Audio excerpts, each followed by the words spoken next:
నిర్మల్ జిల్లా కుబీర్ మండల కేంద్రంలోని శ్రీ విఠలేశ్వర ఆలయంలో తాళ సప్తమి ముగింపు వేడుకలు ఘనంగా జరిగాయి. ఈ సందర్భంగా గ్రామంలో పల్లకి ఊరేగింపు శోభయాత్ర చేపట్టారు. భజన సంకీర్తనలతో వైభవపేతంగా పల్లకి ఊరేగింపు జరిగింది. భక్తులు అధిక సంఖ్యలో శోభయాత్రలో పాల్గొన్నారు.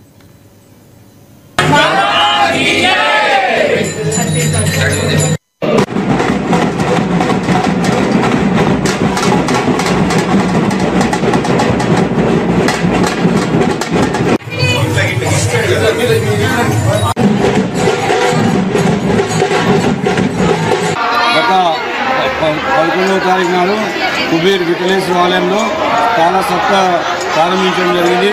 ఈ రోజుకు ముగింపు. ఈ 7 రోజులలో కూడా కీర్తన ప్రోగ్రాం ఏర్పడడం జరిగింది. చాలా అధిక సంఖ్యలో భక్తులు తెలంగాణ నుంచి మరి మహారాష్ట్ర నుంచి రావడం జరిగింది. వారికి కూడా ఎటువంటి అవాంఛనీయ సంఘటనలు జరగకుండా, వాళ్ళకి ఎటువంటి అసౌకర్యాలు కలగకుండా మా విఠలేశ్వర ఆలయ కమిటీ తరఫున వాళ్లకు ఏర్పాటు చేయడం జరిగింది. గత 11వ తారీఖు నాడు కుబీర్ విఠలేశ్వర ఆలయంలో